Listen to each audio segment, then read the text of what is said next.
The security guard didn't even look twice at my invitation. He scanned me from head to toe, then jerked his thumb toward the back alley. Staff entrance is that way. And just like that, I was demoted to help at my own sister's engagement party. I could have corrected him. I could have told him the truth, but I didn't, because the people inside the polished, picture-perfect future in-laws my sister was so desperate to impress had no idea who I really was. And when they found out, that's when the real celebration started. 2 weeks before the party, my sister called me. Her voice had that careful, rehearsed tone she uses when she's about to offer advice. She reminded me the event would be elegant, important, full of influential people. Then she said I should try, just this once, to look like I actually belonged in family photos instead of someone who wandered into them by accident. She didn't mean to be cruel. That's what made it worse. In her mind, she was protecting me from embarrassment. I told her I'd be there. She didn't ask anything else. She never does. My sister has always valued appearances over truth.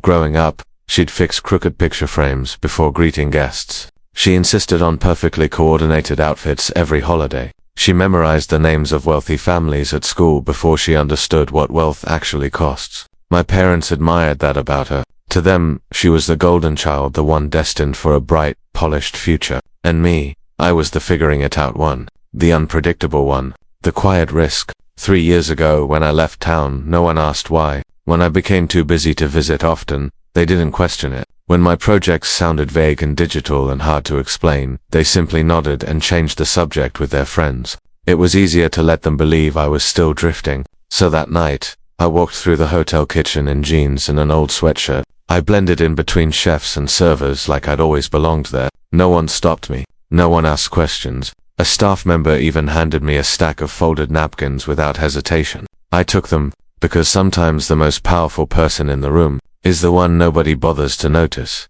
Moving quietly has always been my advantage. Upstairs, my sister was probably standing in front of a mirror, practicing the perfect smile, adjusting the dress she'd obsessed over for weeks, making sure every angle whispered worthy. She told me his family came from old money, the kind that owned summer estates, the kind that speaks in words like legacy and heritage. What she didn't know, old money fades fast when it's handled by careless hands, and tonight, the cracks in their polished image were already splitting wide open. As I waited for the service elevator, kitchen noise buzzing behind me, something settled deep in my chest. A quiet certainty. Tonight wasn't just going to expose a bad party. It was going to expose everyone. When the elevator doors slid open to the ballroom level, the first thing that hit me wasn't music. It was tension, tight, sharp, vibrating in the air like a string pulled too far. My sister stood at the center of it, commanding the room with a voice balanced between panic and superiority. She was rearranging the same centerpiece for the 4th time,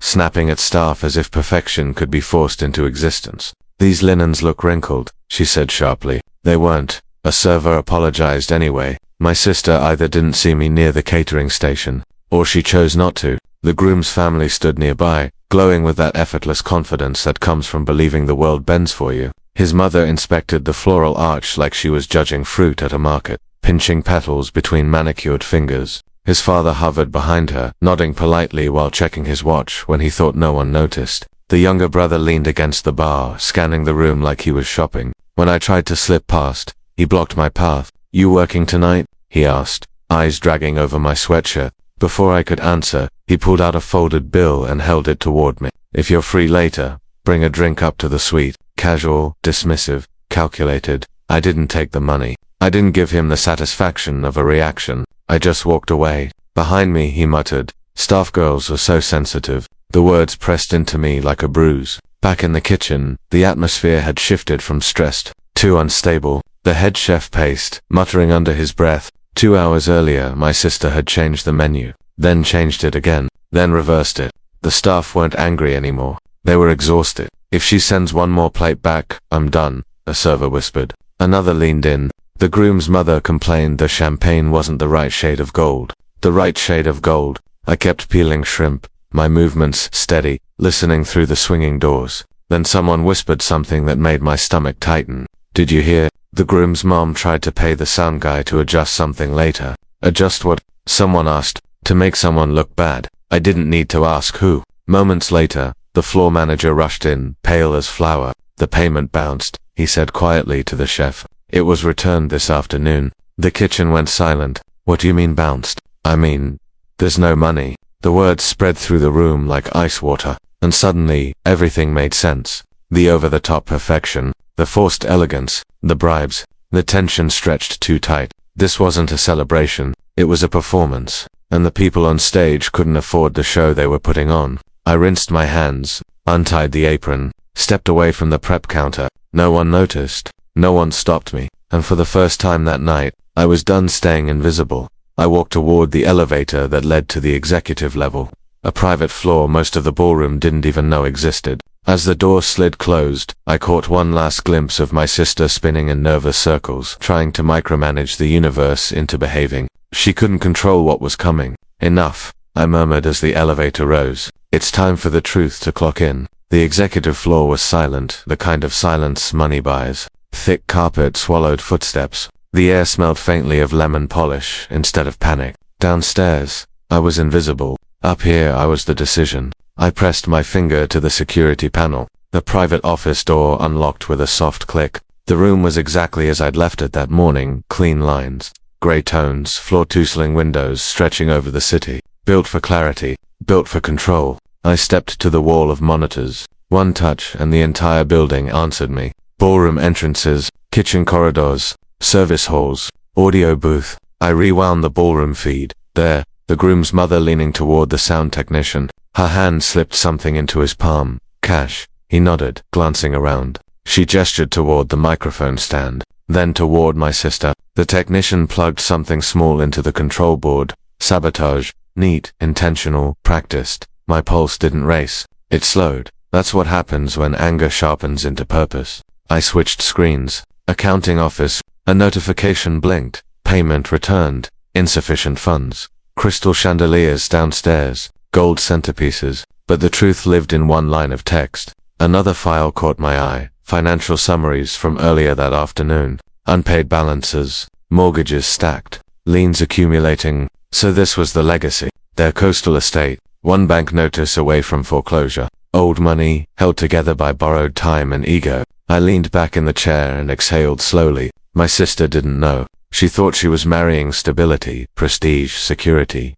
Instead, she was being positioned as a solution, a lifeline disguised as a fiancé, and I wasn't going to let her drown in someone else's debt. I called security.com/professional, pulled the footage from the audio station, full recording, then I called the general manager. Do not address the bounced payment until I give the signal. This wouldn't be revenge. It would be correction, truth replacing performance. Before heading down, I paused at the window. The ballroom lights shimmered below like a glittering illusion. They still thought I was a server. They still thought I didn't belong. They had no idea the ground beneath them had already shifted. When the elevator opened back onto the ballroom level, heat and noise rushed over me. Champagne glasses clinked. Laughter echoed too loudly. Servers floated between tables like moving decor. No one noticed me step out.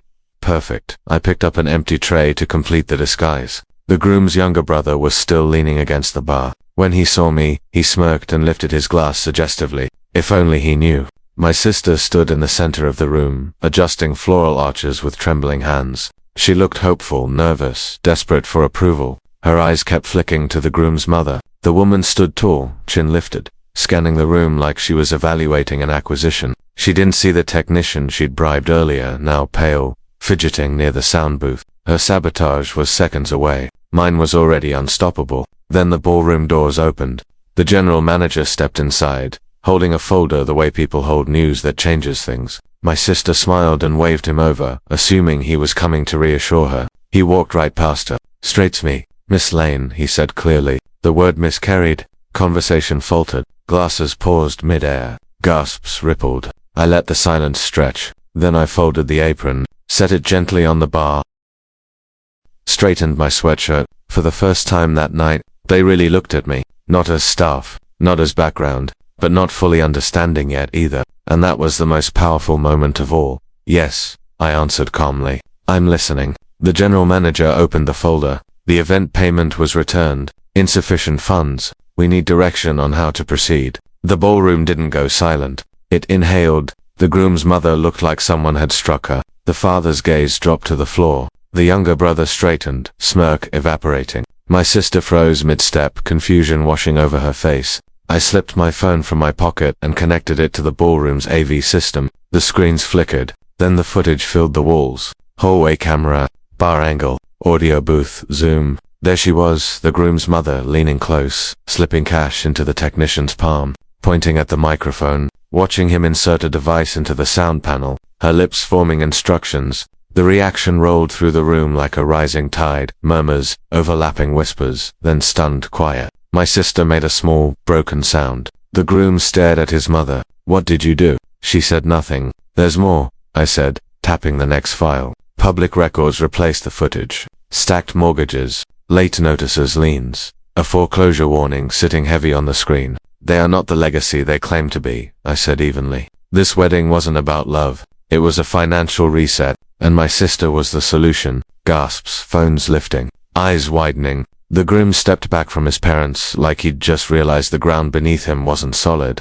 My sister trembled. "You knew." "I confirmed it tonight," I said gently. But the warning signs were already there. The groom's mother snapped, voice sharp with desperation. "This is an invasion of privacy. You had no right. These are public records," I replied calmly. "Anyone can access them." She opened her mouth again. I played the final clip, footage of her opening my sister's handbag, searching through it. The crowd reacted instantly. My sister staggered. "Why would you go through my things?" No answer, just a thin, tight line where her smile used to be. I stepped into the center of the ballroom. "This engagement should have been about partnership," I said. Instead, it became manipulation, sabotage, lies. I looked directly at the groom's mother. "You tried to damage someone else's reputation to protect your own. You attempted to sabotage an event in a building." I let the pause stretch. "A building you didn't realize belongs to me." The shift in the room was physical. "You own this place." My sister whispered. "I own this hotel," I said steadily. "And the rest of the chain." Shock moved across her face slowly. Surprise, disbelief, then something softer. Regret. "Why didn't you tell me?" "I tried," I said quietly. "But you were too focused on how I looked to hear what I'd built." Her chin trembled. The groom turned toward me. "I didn't know they were doing this." "If I had, this isn't about choosing sides," I interrupted. "It's about choosing truth." I faced his mother again. "For your actions tonight, you have two options." She stiffened. "One, you leave quietly, immediately.